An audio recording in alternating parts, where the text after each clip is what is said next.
Friends, আপোনালোক সকলোকে quick cooking and blog চেনেললৈ পুনৰ এবাৰ স্বাগতম জনাইছোঁ।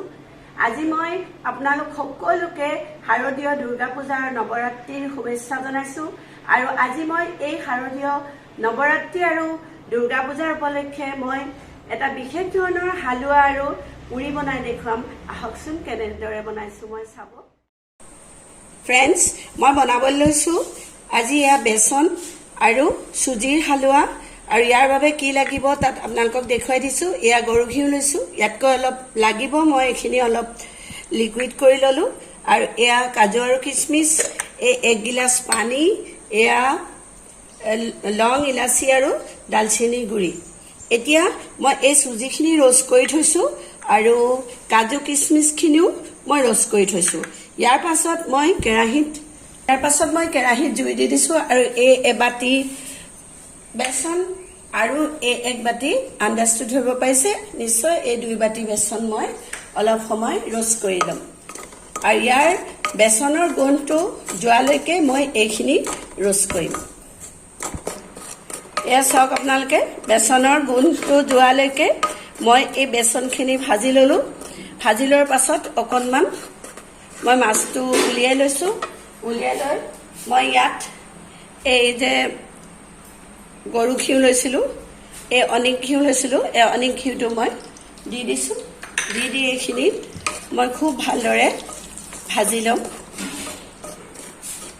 এই বেচন আৰু ঘিউ যি ভজা হ'ল এইটো এৰিব নালাগে, একেলেঠাৰিয়ে ভাজি থাকিব লাগে। আৰু খুব কম মই পাৰত ভাজি আছোঁ, যিহেতু অকণমান বেছি হৈ গ'লে ইয়াত তলত লাগি যোৱাৰ সম্ভাৱনা থাকে। আৰু ইয়াৰ পাছতেই মই এইখিনি আপোনালোকে নিশ্চয় ধৰিব পাৰিছে। এইখিনি ভাজি লোৱাৰ পাছত মই এই ৰ'ষ্ট কৰি থোৱা চুজিখিনি মই ইয়াত দি দিলোঁ। আৰু এই চুজিখিনি মই ইয়াৰ লগত একেলগে মই অলপ সময় ভাজি ল'ম, যিহেতু মই চুজিখিনি আগতে যেতিয়া ৰ'ষ্ট কৰি থৈছিলোঁৱেই, তাক বহুত সময় নালাগে। আৰু ইয়াৰ পাছতেই মই এই ৰ'ষ্ট কৰি থোৱা কাজু আৰু কিচমিচখিনি দি দিছোঁ। দিয়া কাজু আৰু কিচমিচখিনিও মই অলপ গৰু ঘিউতেই ভাজি লৈছিলোঁ। তাৰ পাছত মই আপোনালোকক আগতেই ক'বলৈ নহ'লে, যিহেতু ইয়াত পানী যিমান দিব আপুনি সিমান গাখীৰ দিব লাগিব। মই আমুল তাজা সৰু পেকেটটোৰ 1 পেকেট লৈছোঁ, যিহেতু মই বহুত বনোৱা নাই, অলপেই বনাইছোঁ আজি এই তিউহাৰটোৰ বাবে। আৰু ইয়াত মই এতিয়া অকণমান গোন্ধ ওলাবৰ বাবে এয়া ইলাচি ডালচেনিৰ গুড়া অকণমান দি দিছোঁ। ইয়াৰ পাছতেই মই এই গাখীৰখিনি এড কৰিম। গাখীৰখিনি এড কৰাৰ পিছতেই মই ইয়াত সোৱাদ অনুসাৰি চেনি দিম। আপোনালোকে বেছি মিঠা খালে আপোনালোকে বেছি মিঠা দিব, আৰু কম খোৱাসকলে কম দিব। আৰু এইদৰে এইখিনি ভাজি ল'ব লাগিব। চেনিখিনিৰ লগত গাখীৰখিনি মিহলি কৰি দিলোঁ আগত, আৰু এতিয়া চেনিখিনিৰ লগত মই অলপ সময় ভাজি ল'ম।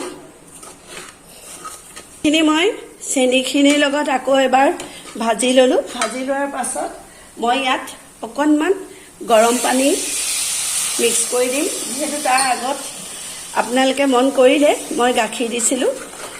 বেচনৰ হালোৱা বনালে আচলতে গাখীৰ নিদিলে ভাল নালাগে, আৰু এই হালোৱাটো অলপ গাখীৰ দিবই লাগে। আৰু আপোনালোকে এতিয়া নিশ্চয় মন কৰিছে, মই এইখিনি অলপ সময় ভাজি থাকিম।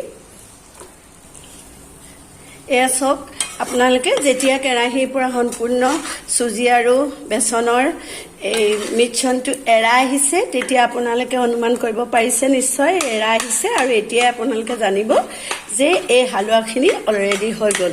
আৰু এই হালোৱাখিনি মই অলপ সময় ঢাকি ৰাখিম, আৰু মই পুৰি কেইটামান বনাই লওঁ। মই সেইখিনি আপোনালোকক নেদেখুৱাম, আৰু পিছত মই আপোনালোকক ছাৰ্ভ কৰি দেখুৱাম। মই এয়া পুৰি আৰু নৱৰাত্ৰিৰ বাবে মই স্পেচিয়েল বেচন আৰু চুজিৰ হালোৱা বনাই আনিলোঁ।